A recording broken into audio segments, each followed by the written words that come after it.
Good morning everyone. आप सभी लोगों का बोध युक्ति क्लासेस में स्वागत है। आज जैसा कि 13 अक्टूबर है तो हम लोग महत्वपूर्ण करंट अफेयर्स को देखेंगे जो आप लोग के लिए प्रीलिम्स मेंस इंटरव्यू ओरिएंट बहुत ही महत्वपूर्ण होगा आज का न्यूज़। क्योंकि देखिए आप कुछ बड़े संकेतों की ओर बढ़ रहा है भारत, और एशिया की राजनीति को तय कर सकता है ये घटनाक्रम।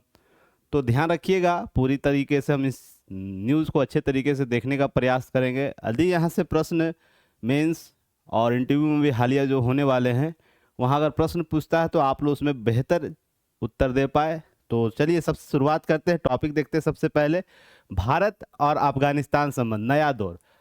अफगानिस्तान के जो विदेश मंत्री है भारत के दौरे पर हैं। इससे बहुत राजनीतिक परिप्रेक्ष्य देखे जा रहे हैं। विदेश नीति में जो परिवर्तन हो रहा है भारत का, उसको भी देखेंगे हम। साथ ही साथ यहाँ यह भी देखेंगे कि एशिया की राजनीति प्लस आपको जो भारतीय उपमहाद्वीप की राजनीति कैसे प्रभावित होगी, इसमें पाकिस्तान का क्या फैक्टर होगा, अमेरिका और चीन का क्या फैक्टर होगा, सभी चीज़ों पर हम चर्चा करेंगे।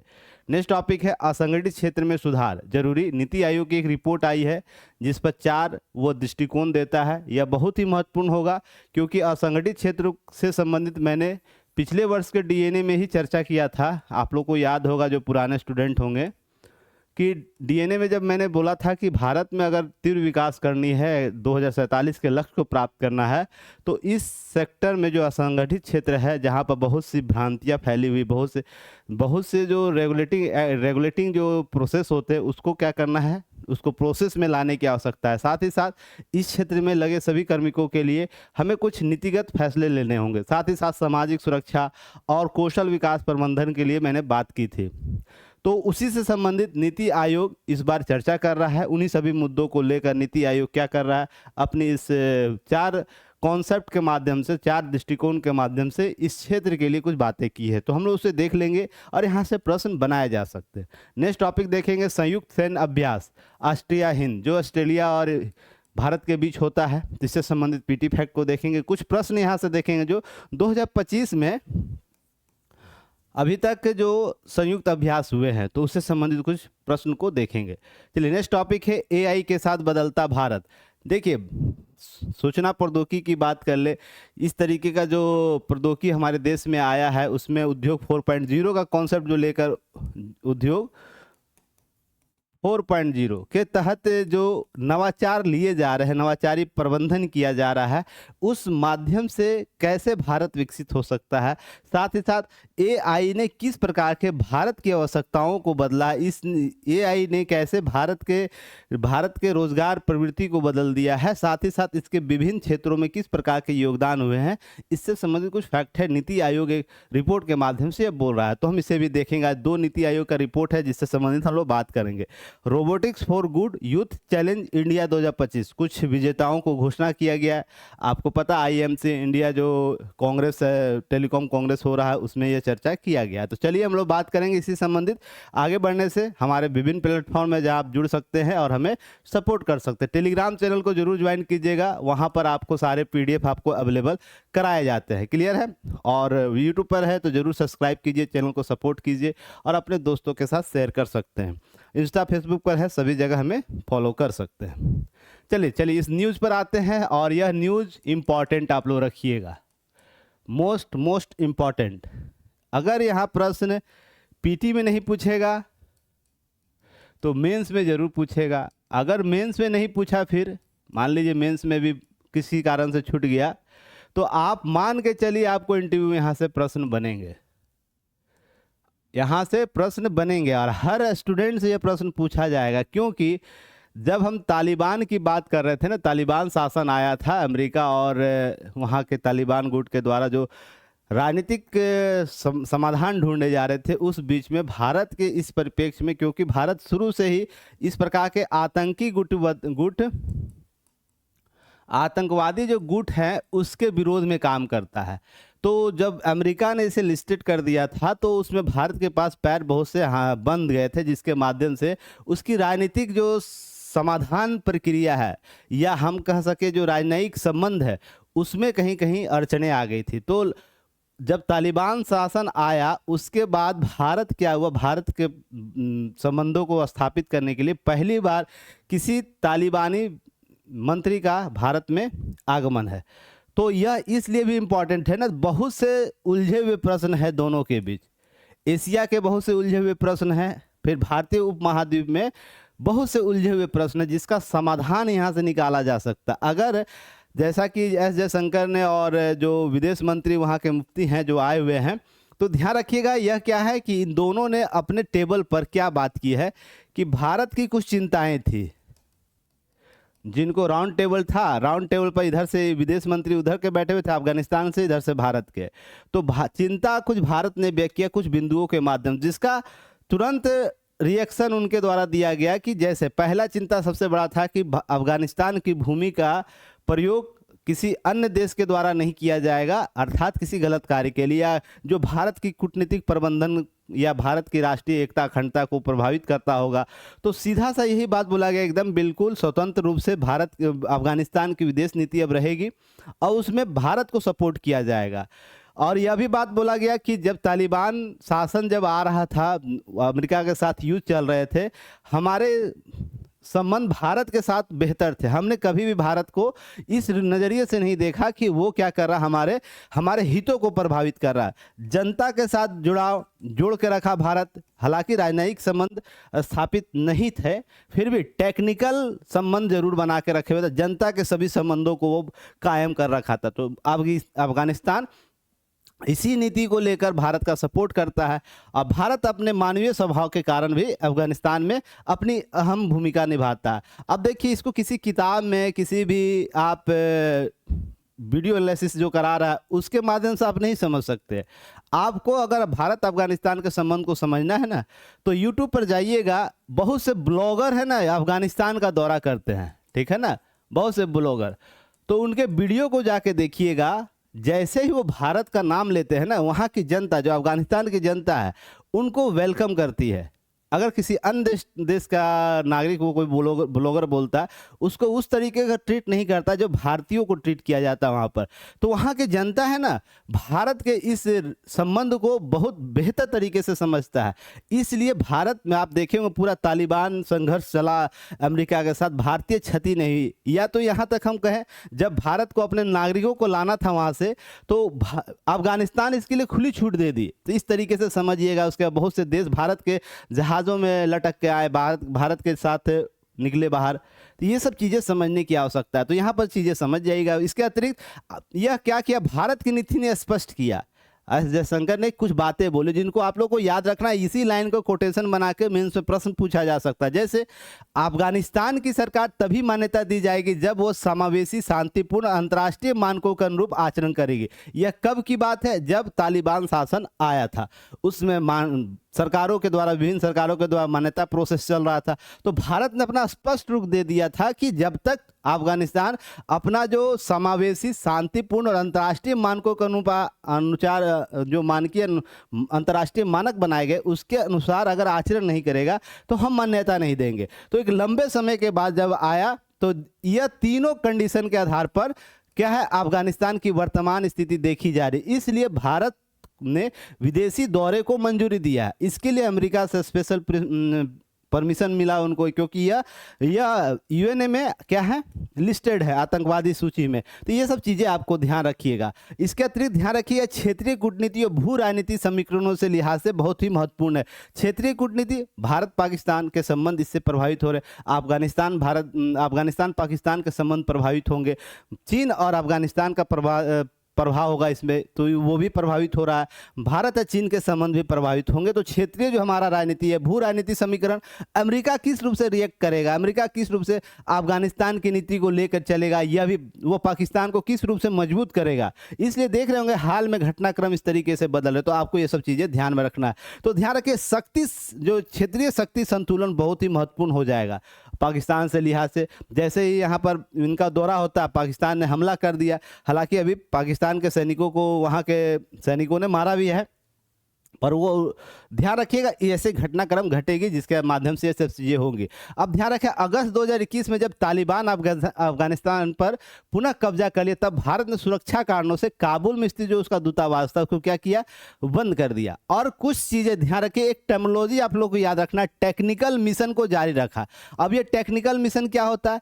टेक्निकल मिशन समझिए कि प्रत्यक्ष रूप से राजनीतिक संबंध नहीं होंगे, पर उसके परिप्रेक्ष्य जो मानवीय संबंध हमारे हैं या जनता के बीच जो हमारे संबंध रहे हैं, जैसे मानवीय सहायता देना, विकास परियोजनाओं को मजबूत करना, अफगानिस्तान जनता से संपर्क बनाए रखना या सुरक्षा और राहत समन्वय को बनाए रखना जिसमें आपात स्थितियों में भारतीय सहायता पहुंचाएगा। तो इस तरह के टेक्निकल टर्मिनोलॉजी को कायम रखा ताकि हम क्या कर सके। इसका मुख्य उद्देश्य भी यह भी रहता है किसी क्षेत्र में सूनापन ना आए या उसका कोई दूसरा लाभ नहीं ले। उपस्थिति दर्ज होनी चाहिए।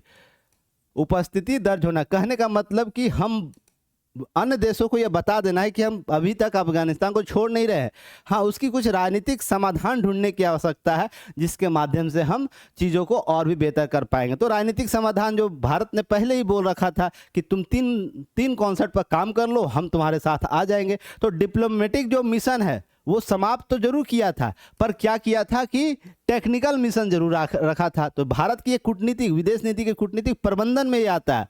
अगर हमारे किसी देश के साथ बेहतर संबंध नहीं है तो हमको राजनीतिक संबंध नहीं बना पा रहे या किसी कारण प्रभावित हो रहा है तो कम से कम उनकी जनता से मिलकर रहना है, उनके जनता से टेक्निकल सपोर्ट बना कर रखना, क्योंकि मानवीय सहभाग जो वसुधैव कुटुंबकम का कॉन्सेप्ट है भारत का हर जगह उसकी तूती बोलती है। तो यह जरूरी है। इसके बाद ध्यान रखिएगा तालिबान सरकार जो है औपचारिक मान्यता नहीं दी है परंतु मानवीय आर्थिक सामरिक दृष्टि से संवाद बनाए रखा। परंतु भारत की व्यवहारिक कूटनीति जो हमारा जो प्रेगमेटिक डिप्लोमेसी है दर्शाता है कि जिससे सिद्धांतों और राष्ट्रीय हितों के बीच संतुलन को बनाए रखना। वही बात मैं बोल रहा हूँ कि रीजन इसके पीछे की है इसलिए कि उपस्थिति को दर्ज बनाए रखना है उस देश में। तो इस तरीके से चीन उसका अधिकतम लाभ नहीं ले पाएगा या अन्य शक्तियां जो संतुलन कर रही है वो भी प्रभावित नहीं कर पाएगा। तो इस तरीके से भारत ने अफगानिस्तान में नीति बना कर रखा। तो एक कॉन्सेप्ट आपसे जरूर पूछेगा इंटरव्यू में कि भारत के संबंध जो हालिया में अफगानिस्तान और भारत के बीच हालिया परिवर्तन हुआ है उसमें टेक्निकल जो हमारा विदेश नीति रहा वो किस रूप से प्रभावी रहा है। टेक्निकल जो हम लोग किया है नवाचारी प्रबंधन बात की है, नए कॉन्सेप्ट दिए हैं विश्व को कि अगर किसी के साथ हमारे बेहतर संबंध है कम से कम उनकी जनता से तो जुड़ के रहो। ठीक है। इसके अतिरिक्त ध्यान रखें आर्थिक अवसर पर विदेशी निवेश की संभावना है। तो वर्ष 2011 में सामरिक साझेदारी समझौते हुए थे, आर्थिक सहयोग हुए थे जब तालिबान सरकार से पहले वर्तमान तालिबान सरकार से पहले जिनकी सरकारें थी उनके साथ हुए थे, जिसमें आंतरिक जो हमारा अस्थिरता का कारण यह आगे नहीं बढ़ सका वहाँ के अफगानिस्तान के, तो उसको क्या अगर आगे बढ़ाने की बात इस बार हो रही है। तो जब दौरा समाप्त होगा उसके संयुक्त वक्तव्य जिस तरीके से निकल कर आएंगे हम उसको चर्चा करेंगे। अब ध्यान रखिए अफगानिस्तान में लिथियम और अन्य खनिज विशाल भंडार है जिसको भारत को लाभ हो सकता, समझौते किए जा सकते और भारत अपने नवीन प्रौद्योगिकी के माध्यम से अफगानिस्तान में विकास के मानक को भी तय कर सकता। इस मैप को जरूर देखिएगा। यह मैप इसलिए इंपॉर्टेंट है ना कि अगर भारत अफगानिस्तान को पूर्णतः छोड़ देगा तो ध्यान रखिएगा इस जो राजनीति इस खित्ते का जो राजनीति है वो भारत के हाथ से निकल जाएगा। और भारत यह प्रवेश द्वार मानता है जो ईरान के चाबहार पोर्ट है उसके माध्यम से अफगानिस्तान जाने का प्रयास करता है और उसका मध्य एशिया जाने का जो उसका प्रवेश द्वार है वो कहीं ना कहीं ब्लॉक हो जाएगा। इसलिए भारत इसको न चाहते हुए छोड़ नहीं पाएगा। रीज़न कि हम राजनीतिक संबंध नहीं बनाएंगे तो इसलिए टेक्निकल संबंध हम बना कर रखे हुए थे। तो यह चीज़ें ध्यान रखें। साथ ही साथ चीन का जो one belt one initiative concept है, वन बेल्ट वन रोड, वो भी अफगानिस्तान को प्रभावित कर रहा है। वो भारत कहते हैं अफगानिस्तान के साथ संबंध अपने बेहतर करने का प्रयास कर रहा है। तो हमारे एस जयशंकर ने क्या बोला कि तुम्हारी ज़मीन को, आपकी ज़मीन को किसी भी इस आर्थिक जोखिम वाले कॉन्सेप्ट मत फंसाइए। आर्थिक जोखिम, देश का विकास उससे होता है। यह बातें एस जयशंकर जी के द्वारा बोला गया कि देश का विकास उसके साथ होता है जो आपकी भावनाओं को समझे। ठीक है ना। तो यह सीधा संबंध यही बता रहा था स्पष्ट रूप से कि चीन की जो आर्थिक पॉलिसी उसका विरोध करिए तो हम आपके साथ और बेहतर तरीके से काम कर पाएंगे। अब भारत क्यों केंद्र का बिंदु है उनको पता है अफगानिस्तान को। अब मैंने कुछ ही दिन पहले आप लोगों को यह बताया भी केंद्र का बिंदु विदेश नीति के तरफ कैसे बदला भारत विश्व का भारतीय दृष्टिकोण के संदर्भ में। तो आपको यह भी समझना होगा कि भारत की आवश्यकता सभी को है, तो इसका लाभ अफगानिस्तान भी लेना चाहता है, तो इसलिए कुछ संबंधों में थोड़ा सा ढीलापन आया। तो याद रखिए इस तरीके से जब हम बात करते हैं कि बेल्ट एंड रोड इनिशिएटिव चीन पर पाकिस्तान आर्थिक गलियारा के माध्यम से अपने अफगानिस्तान में हित साधने चाहते, तो इसका क्या किया गया, एक जोड़ निकाला गया, एक तोड़ निकाला गया इसके लिए कि अफगानिस्तान ने क्या किया है। 1 सेकेंड,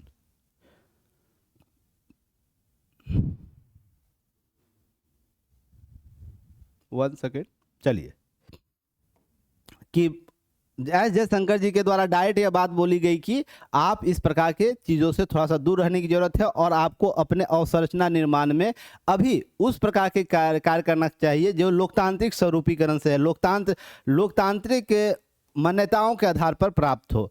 तो ध्यान रखिएगा यह बहुत जरूरी है कॉन्सेप्ट को समझना। अफगानिस्तान इसके लिए हामी भी भरा, तुरंत रिएक्शन उनके द्वारा दिया गया, तो ये बहुत सी बातों को तय कर देता है।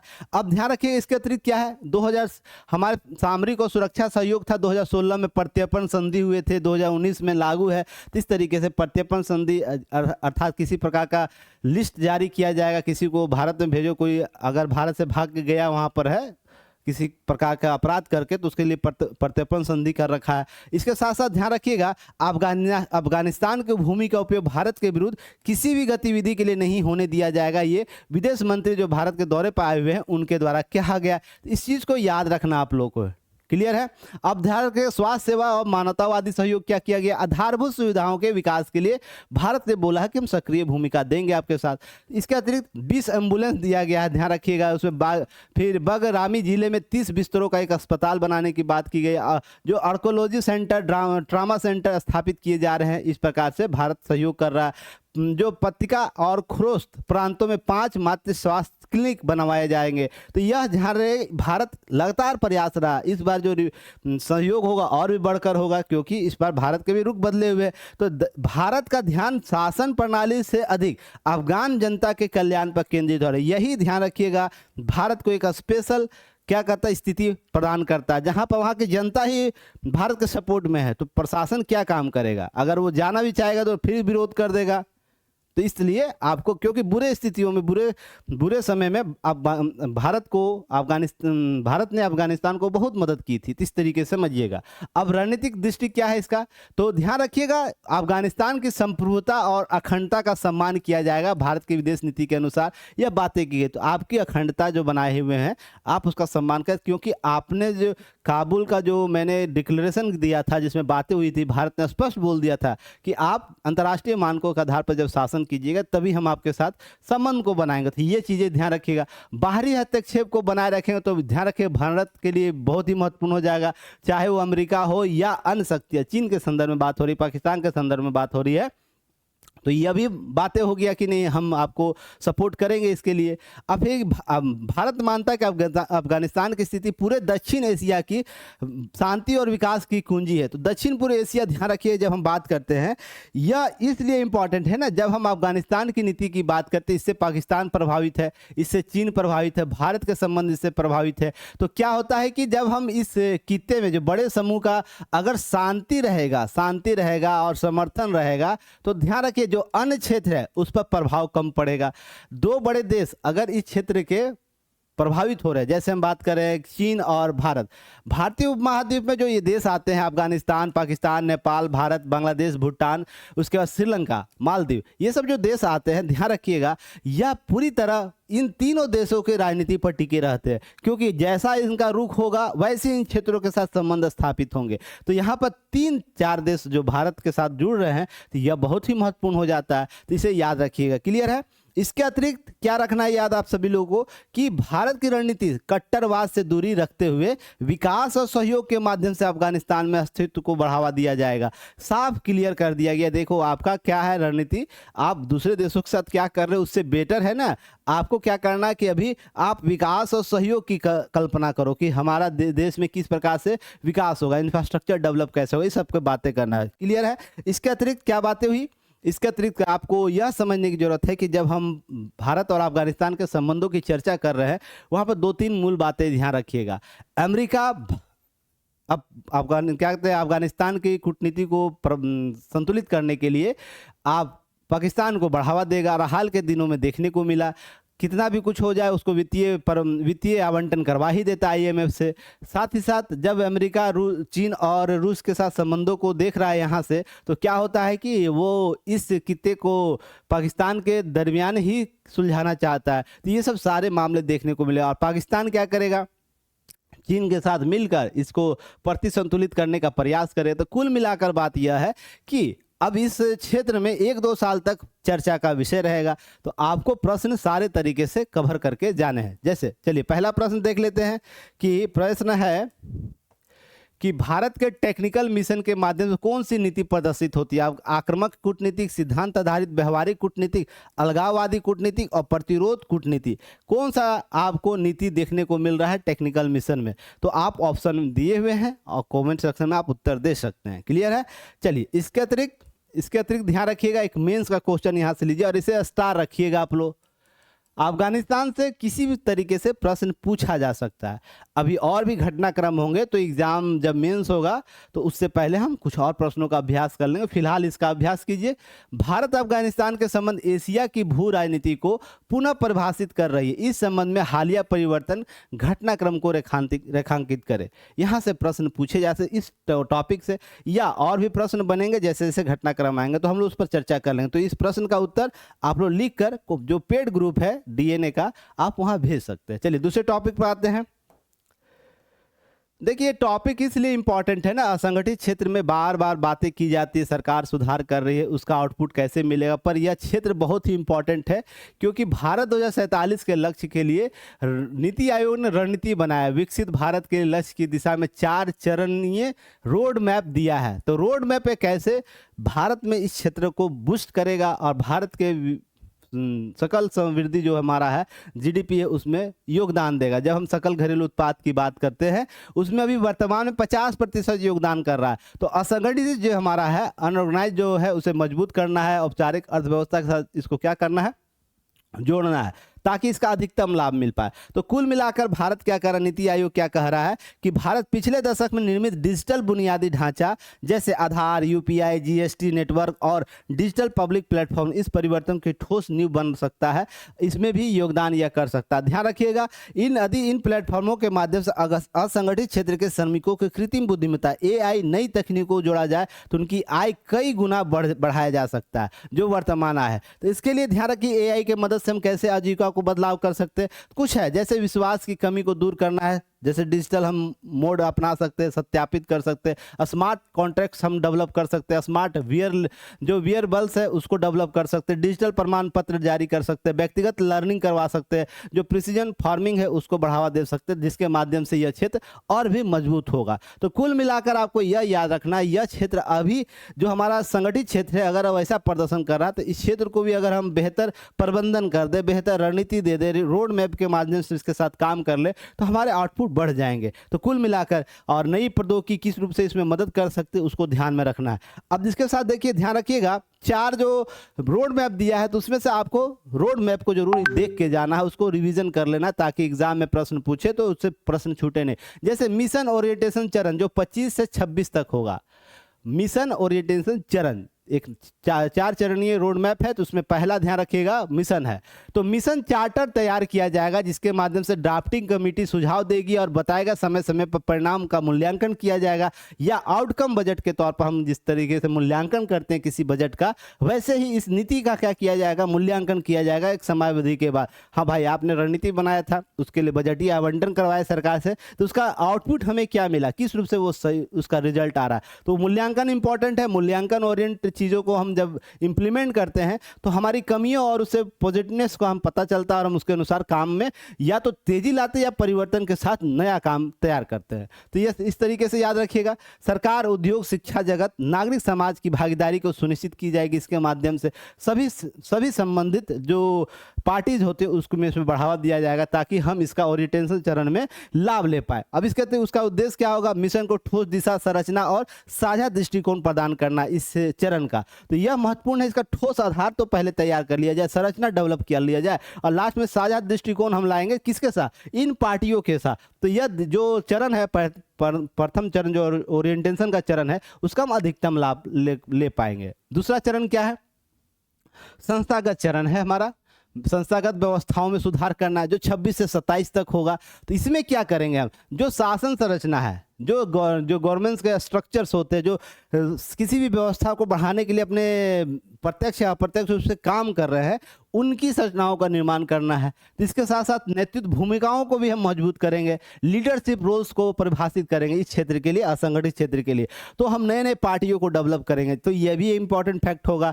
अब मौजूदा नियामक और डिजिटल ढांचे, जो हमारे पास नियामक स्ट्रक्चरल कॉन्सेप्ट है, इस मिशन से जोड़ा जाएगा, जैसे ईडी, सिबडी, सीबी, इस तरीके से जो हमारे नियामकीय संस्था, उसको इसमें क्या किया जाएगा? इनके साथ जोड़े, जैसे क्षेत्र होंगे जिस तरीके से उनकी भूमिका तय होगी उसको जोड़ा जाएगा। नवाचार, इनोवेशन और पीपी मोड अर्थात जो सार्वजनिक निजी भागीदारी, उसको बल दिया जाएगा और भी उसके लिए नए मार्ग की तलाश की जाएगी। इसी तरीके से प्रोत्साहन आधारित फंडिंग तंत्र विकसित किया जाए। जैसे आपको याद होगा मैन्युफैक्चरिंग के लिए सरकार ने फंडिंग तंत्र विकसित किया था, तो ऐसे इस क्षेत्र के लिए वित्तीय सहायता के लिए अब एक फंडिंग कॉन्सेप्ट डेवलप किया जाएगा। तो इसके लिए 26-27 के लिए आपको जो संस्थागत व्यवस्था चरण है उसमें लाया जाएगा। तो यह भी ध्यान रखना है कि इस क्षेत्र में अब फंडिंग की जब व्यवस्था तय हो जाएगी तो इस क्षेत्र का उपयोग, क्योंकि निवेश की सीमा बढ़ने का सीधा सा अर्थ है रोजगार सृजन होगा, नए नए उद्योग धंधे लगेंगे, सीधा सा अर्थ यही समझिए। उसके बाद और भी सब बाई प्रोडक्ट के तौर पर मिलते हैं हमें, तो उसको बाद में आकलन किया जाएगा। इसका उद्देश्य क्या होगा? घरेलू क्षमताओं का सुदृढ़ करना और संस्थागत आधार तैयार करना। घरेलू जो हमारा क्षमता है उसको और मजबूत करना, उसको सुदृढ़ करना, उसमें संस्था क्या भूमिका निभा सकता उसकी बात करना। इस चरण का नाम याद रखिए, इस चरण में इस प्रकार के काम होगा। चलिए तीसरे चरण में आते हैं, क्रियान्वयन चरण होगा कि 27 से 29 के बीच में होगा। 27 से 29 के बीच में जो भी हम काम करेंगे असंगठित क्षेत्र के लिए, उसका टारगेट यही होगा कि पायलट प्रोजेक्ट के माध्यम से इस क्षेत्र में हम लागू करेंगे क्रियान्वयन चरण। अब यह क्या होगा? निगरानी होगा और मूल्यांकन होगा। ये बहुत ही जरूरी है मूल्यांकन करना। मैं बार बार बोलता हूँ, सेल्फ असेसमेंट बहुत जरूरी है किसी भी चीज में सफलता प्राप्त करने, वो एग्जाम हो या कोई नियामकीय संस्था द्वारा किया जा रहा कार्य। इस चीज को ध्यान रखिएगा। जब तक सेल्फ आप असेसमेंट नहीं करेंगे, मूल्यांकन नहीं करेंगे, तो आप उसका आउटपुट ही नहीं पता कर पाएंगे क्या हो रहा है। पैसा देते जा रहे, योजना आयोग क्या करता था? यही करता था ना, मूल्यांकन कभी किया ही नहीं किसी योजना का। तो पता चला कि हम अरबों खरबों रुपया बर्बाद इसलिए कर दिए कि योजना का क्रियान्वयन हमको करवाना है। तो इस तरीके से ध्यान रखिएगा। अब सफल मॉडलों का विस्तार किया जाएगा और उसके हम बार बार मैं बोलता हूँ केस स्टडी से सीख के उसको क्या कीजिए, इम्प्लीमेंट कीजिए। लीजिए सफल जो मॉडल होंगे उसका विस्तार किया जाएगा इन क्षेत्रों में, जो भी अन्य संगठित क्षेत्र में सफल मॉडल रहे होंगे। इसके अतिरिक्त इसका उद्देश्य क्या है? रणनीतियों के वास्तविक परियोजनाओं में बदलाव लाना। जो भी रियल टाइम जो परियोजना होगा उसका वास्तविक क्या करना है? रणनीति स्ट्रेटजी के माध्यम से इसमें परिवर्तन लाना, इसके लिए उपयोगी बनाना। लास्ट है विस्तार और स्थायित्व चरण, जो 29 के बाद होगा। क्लियर है? हमारा लक्ष्य है 2047 तक भारत का जो विकसित बनने का लक्ष्य है उसमें विभिन्न क्षेत्रों, संगठित असंगठित क्षेत्रों को कैसे मजबूत किया जाए। संगठित के लिए सरकार लगातार काम कर रही, असंगठित के लिए चर्चाएं पिछले वर्ष से ही हो रही थी, पर उसके लिए नीति आयोग अपना कार्य बैकबोन में कर ही रहा था। तो इस बार लीजिए 4 ढांचागत परिवर्तन करने की बात कर दिया है कि 4 चरण में हम इसे लागू करेंगे। पहले स्ट्रक्चर उसका तैयार करेंगे, फिर उसके बाद उसके लिए हम क्षेत्र विस्तार करेंगे, उसके बाद वित्तीय प्रबंधन कर देंगे, लास्ट में हम क्या करेंगे? उसके स्थायित्व चरण करेंगे जो 29 के बाद आएगा। अब यह सफल पायलट परियोजनाओं का विस्तार किया, जो इस दौरान 1, 2, 3 में क्या होगा? 1, 2, 3 में जो सफल होगा उसका क्या किया? विस्तार कर दिया जाएगा। जो आउटपुट आएगा, क्योंकि यहाँ मूल्यांकन हो रहा है ना, तो मूल्यांकन के माध्यम से ये पता चलेगा ना कौन सा परियोजना हम लागू किए उसका सफल परिणाम मिला, उसका विस्तार आगे कर दिया जाएगा। राज्यों और शहरों को अपने स्थानीय श्रमिकों की आवश्यकताओं के अनुसार योजनाएं तैयार करने के लिए प्रोत्साहित किया जाए। यह बहुत ही जरूरी है।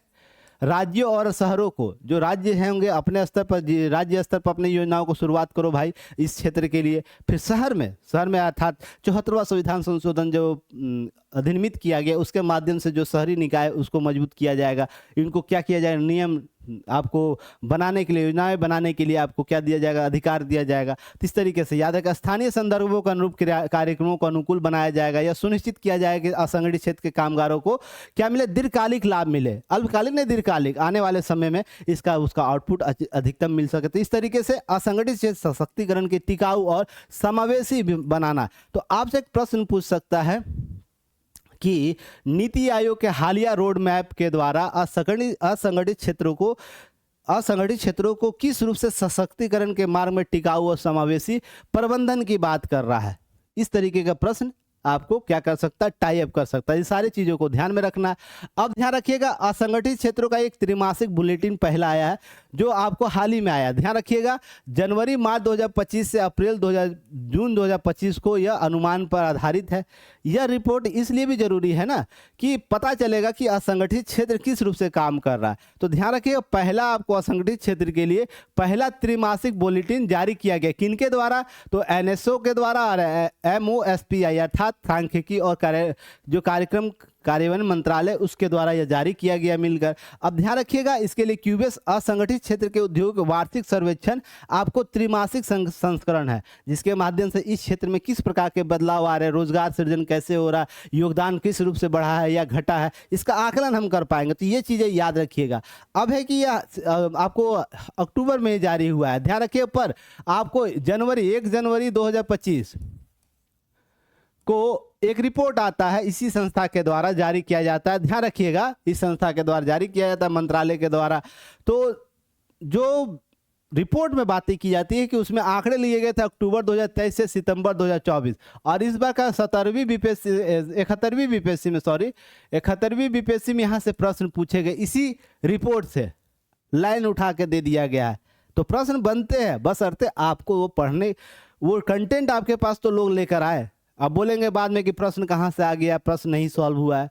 ऑथेंटिक सोर्स से डाटा को पढ़िए और उसका उत्तर बनाइए। देखिए, इसी रिपोर्ट से प्रश्न पूछा था। अब ध्यान रखिएगा, इसमें क्या बोला कि श्रम बाजार विस्तार किया गया अक्टूबर 2023 से लेकर सितंबर 2024 के आंकड़ों के माध्यम से, जो आपको जनवरी 2025 में रिपोर्ट प्रकाशित किया गया था। उसमें बोला कि 2023-24 में 12 करोड़ से अधिक श्रमिक कार्यरत हैं, अर्थात किस में, असंगठित क्षेत्र में। अब ध्यान रखिएगा, जिसमें 1 करोड़ से अधिक है, गत वर्ष की तुलना में वृद्धि हुई है। इसका सीधा सा अर्थ है असंगठित क्षेत्रों में लोग वृद्धि हो रही है उनके शामिल होने का। तो हमको उसके लिए नीतिगत निर्णय लेने होंगे, उसके लिए हमको काम करने होंगे, संस्थाओं को प्रतिबद्ध बनाना होगा। अब ध्यान रखिए, अन्य सेवाओं क्षेत्र, अन्य जो सेवा है क्षेत्र रोजगार में 17.86% की वृद्धि के साथ अग्रणी रहा यह असंगठित क्षेत्र, यह भी याद रखिएगा। जिसके बाद विनिर्माण क्षेत्र में 10.3% का वृद्धि हुई। तो यह भी ध्यान रखिए, यह असंगठित क्षेत्र सर्वाधिक वृद्धि कर रहा है। हालांकि योगदान में 50% दे रहा है, पर वृद्धि में देखिए 17.86% वृद्धि कर रहा है। तो आंकड़े हैं कि हमको इस क्षेत्र में काम करने की आवश्यकता है ना, तो इसलिए नीति आयोग ने रोड मैप तैयार किया है। अब ध्यान रखिएगा, लैंगिक समावेशिता, जिसमें महिलाओं की भागीदारी की हम बात करें, इस क्षेत्र में महिला स्वामित्व वाले प्रतिष्ठानों की संख्या ध्यान रखिएगा 22.9% थी, जो 23-24 में बढ़कर 26.2% हुई। अर्थात यहां भी देख रहे हैं लगभग 4% की वृद्धि हुई है।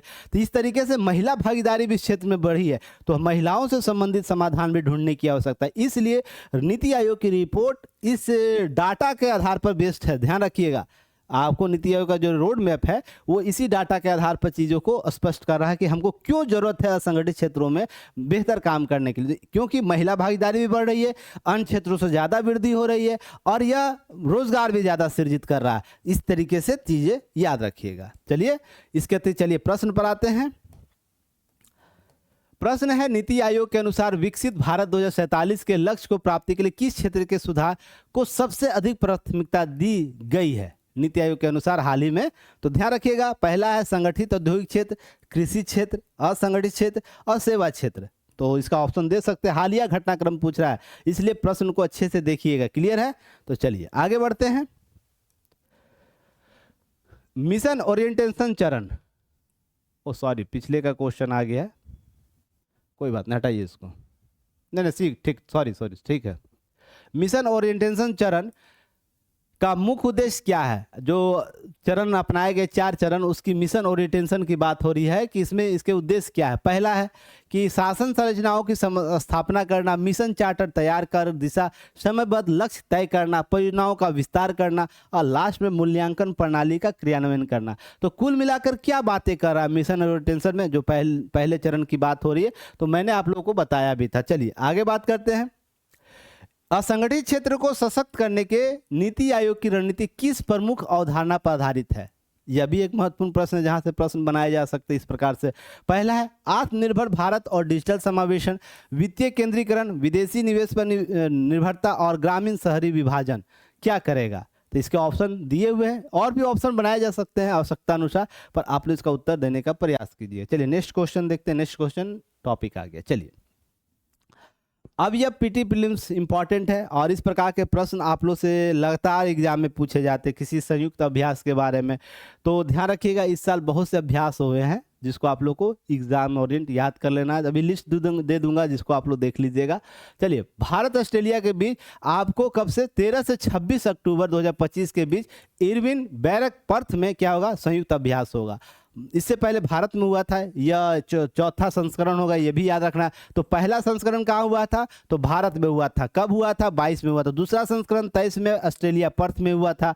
तीसरा संस्करण 24 पुणे महाराष्ट्र में 8 नवंबर से 21 नवंबर 2024। तो ये दोनों को याद रखना, दूसरा तीसरा, क्योंकि एग्जाम में आपको 1 से 2 वर्ष पुराने भी प्रश्न पूछे जाते हैं कहाँ आयोजित हो रहा। तो ये फैक्ट को याद रखिएगा। अब 120 सैनिक यहाँ पर गया है जहाँ पर संयुक्त अभ्यास होगा, और हम लोग अपने सेनाओं के बीच जो संबंधों को देखेंगे, रणनीति को तय करेंगे, कैसे हमको काम करना, रियल टाइम पर रिएक्ट कैसे करना है, इसके लिए। क्लियर है? चलिए, अब ध्यान रखिए मुख्य उद्देश्य क्या होगा? द्विपक्षीय जो हमारे संबंध, इसको सहयोग बढ़ावा देना, संयुक्त संचालन क्षमताओं को विकास करना है, इसके माध्यम से सीख पाए। जो पारंपरिक युद्ध है उसको, उसमें रणनीति बनाना, तकनीकी विकसित करना, प्रक्रियाओं का आदान प्रदान करना, शहरी और अर्ध शहरी इलाकों में अभियान कैसे किया जाए, उसके लिए रणनीतिक रूप से हम लोग चीज़ों को क्या करेंगे? एक दूसरे से सीखेंगे। अब ये सब उद्देश्य है। चलिए प्रश्न को देखते हैं। प्रश्न यह पूछा जा रहा है कि ऑस्ट्रिया हिंद 2025 अभ्यास का आयोजन कहाँ किया गया? Mahajan field firing range Rajasthan, Pune Maharashtra, Irwin barrack Perth Australia, Umroi Meghalaya. Option बहुत इजी बन गया। चलिए कोई बात नहीं, सॉरी, उत्तर दीजिएगा। चलिए, इस साल के कुछ अभ्यास है जो मैंने कराए थे कुछ ही दिन पहले, जब से डीएनए पुनः आरंभ हुआ है, तो उसको याद रखिएगा। चलिए, भारत अमेरिका के बीच आयोजित युद्ध अभ्यास 2025 का आयोजन किस स्थान पर किया गया? पुणे, फोर्ट वैनराइड, अलास्का, नई दिल्ली और जॉर्जिया। कहाँ किया गया है? इसका उत्तर बताइएगा। चलिए नेक्स्ट है कि कौन सा संयुक्त सैन्य अभ्यास भारत और रूस के बीच वर्ष 2025 में राजस्थान के महाजन क्षेत्र में आयोजित किया गया? तो इसका ऑप्शन है इंदिरा 2025, वज्र प्रहार 2025, मित्र शक्ति 2025 और डसलिक 6। किसका हुआ है यह बताना, भारत और रूस के बीच। ऑप्शन के अनुसार दे सकते उत्तर। नेक्स्ट है टाइगर जो ट्राइम्फ है वो भारत अमेरिका के बीच किस प्रकार का संयुक्त सैन्य अभ्यास है? यह भी प्रश्न पूछा जा सकता है। केवल थल सेना अभ्यास है, त्रिसेवा अभ्यास है जिसमें तीनों सेना आती है, और नौसेना अभ्यास है, या साइबर सुरक्षा अभ्यास है? यह भी आप लोग ऑप्शन में दिया हुआ है, तो ऑप्शन के अनुसार आंसर दीजिएगा। चलिए नेक्स्ट है अफ्रीकी देशों के साथ भारत द्वारा आयोजित समुद्री अभ्यास का नाम क्या है? वरुणा है, मिलन है, एकिमी है, या समुद्र मिशन है? ऑप्शन देख के आप उत्तर दे सकते हैं किस तरीके का उत्तर आएगा। और ये सब 2025 में आयोजित कराए गए हैं, जिस पर चर्चा करेगा। अभी एग्जाम बहुत नज़दीक आने वाला है, तो इसमें संबंधित आप लोगों को फिर से, जैसे आप लोगों को दिया गया था, क्या आपको वार्षिकांक दिया गया था, तो उस पर आपको फिर से दिया जाएगा, परेशान नहीं होने की जरूरत है। चलिए इस सीरीज़ के बारे में हम लोग बात करते हैं, जहां पर 71वीं बीपीएससी के लिए आप लोग को 100 इंपॉर्टेंट टॉपिक का एक सीरीज चलाया जाएगा, जिस पर कार्य हो रहा है, मटेरियल बन रहे हैं, उसके बाद लॉन्च कर दिया जाएगा, क्योंकि यह डेली क्लासेज इसमें होंगी। तो इसलिए 3D मॉडल पर हम लोग काम करेंगे, जिसमें हम लोग चर्चा करते रहते लगातार, डेप्थ, डिटेल्स और डायरेक्शन के साथ हम काम करेंगे। कोई KU मॉडल के साथ हम लोग काम करेंगे, FOI मॉडल के साथ काम करेंगे, जिसमें आपका केवल हम लोग का उद्देश्य है आपको परीक्षा के दौरान एग्जाम हॉल में पूरी तरह से तैयार करके भेजना, जिसमें आपको किसी प्रकार का प्रश्न पूछे आप उत्तर देने की स्थिति में हो। और कल की क्लास में मैंने, कल का जो क्लास हुआ था कि बेस्ट आंसर स्किल कैसे डेवलप करें, उस वीडियो को जरूर देख लीजिएगा, सारी भ्रांतियां समाप्त हो जाएगी और उसके अनुसार काम कीजिएगा। तो उसके लिए हम लोग बहुत बेहतर तरीके से चीज़ों को प्लान कर रहे हैं, जल्द इसको लॉन्च कर दिया जाएगा। टारगेट 2 बार थे कि हाँ पहले 10 को फिर 15 को, क्योंकि जो इस प्रकार का प्रोग्राम ये बनाया जा रहा है ना कि आपको सारे इंपॉर्टेंट टॉपिक का वही नोट्स दिया जाए जो एग्जाम में आप लिख सकें और बेहतर तरीके से उसका आउटपुट ले पाए। तो इसलिए हम लोग इस चीज़ पर थोड़ा सा समय ले रहे हैं। इसके साथ साथ हम लोग मेंस आंसर राइटिंग प्रोग्राम भी चला रहे हैं, यह बहुत ही लगातार चल रहा है। Daily mains answer writing programme चल रहा है। जो बच्चे अभी तो ज्वाइन नहीं किए जरूर ज्वाइन कर लीजिए। आपका डेली आंसर राइटिंग और आंसर राइटिंग स्किल में जाके देखिएगा मैंने किन किन बातों को बताया। बिना डेली आंसर राइटिंग किए हुए आप इंप्रूव नहीं हो सकते। घड़ा एक दिन में तैयार नहीं होता है। घड़ा, बेस्ट घड़ा बनाने के लिए आपको लगातार प्रयास करना होता है। अगर कोई मूर्ति बना रहे हैं, मूर्तिकार एक दिन में मूर्तिकार नहीं बन जाता, उसके लिए अपने जीवन खपाने हो जाते हैं, मैं तब जाके एक बहुत बेहतर मूर्ति बनती है। इसी तरीके से अगर मेंस आंसर राइटिंग में आपको सिलेक्शन लेना है, क्या कहते हैं, ये सिविल सर्विसेज में सिलेक्शन लेना है, बीपीएससी में सिलेक्शन लेना है, तो आप जब से तैयारी शुरू करते हैं ना तब से आपको मेंस आंसर राइटिंग करने की जरूरत है। नहीं तो क्या होगा ना, आपको अपनी डेली की गलतियां पता ही नहीं चलेगा। इसलिए देखते हैं डेली मेंस आंसर राइटिंग जो डीएमपी हम लोग चलाते हैं सबसे ज़्यादा उसकी संख्या होती है, क्योंकि पहले डेली आप प्रयास कर लीजिए, आदत में शामिल कर लीजिए। उसके बाद हम लोग सेक्शनल टेस्ट लेते हैं, उसके बाद फुल लेंथ टेस्ट लेते हैं। 70 दिन लगातार आपको क्या किया जाएगा, डेली मेंस आंसर राइटिंग कराया जाएगा। अब 70 दिन अगर किसी चीज़ पर काम कर रहे हैं तो वो क्या होगा कि वो तो आपको बेहतर बना ही देगा ना। तो इसके लिए आप जुड़ सकते हैं, दिए गए नंबर से बात कर सकते हैं। ये प्रोग्राम है जिसे आप लोग देख सकते हैं और इसके माध्यम से आप लोगों को पीडीएफ शेयर किया गया ग्रुप में। अगर कोई दिक्कत हो तो दिए गए नंबर से कॉन्टैक्ट कीजिए, बात कीजिए, व्हाट्सएप कीजिए। चलिए नेक्स्ट टॉपिक पर हम लोग आते हैं कि एआई के साथ, ओ सेट, चलिए कोई बात नहीं, कभी कभी हो जाता है।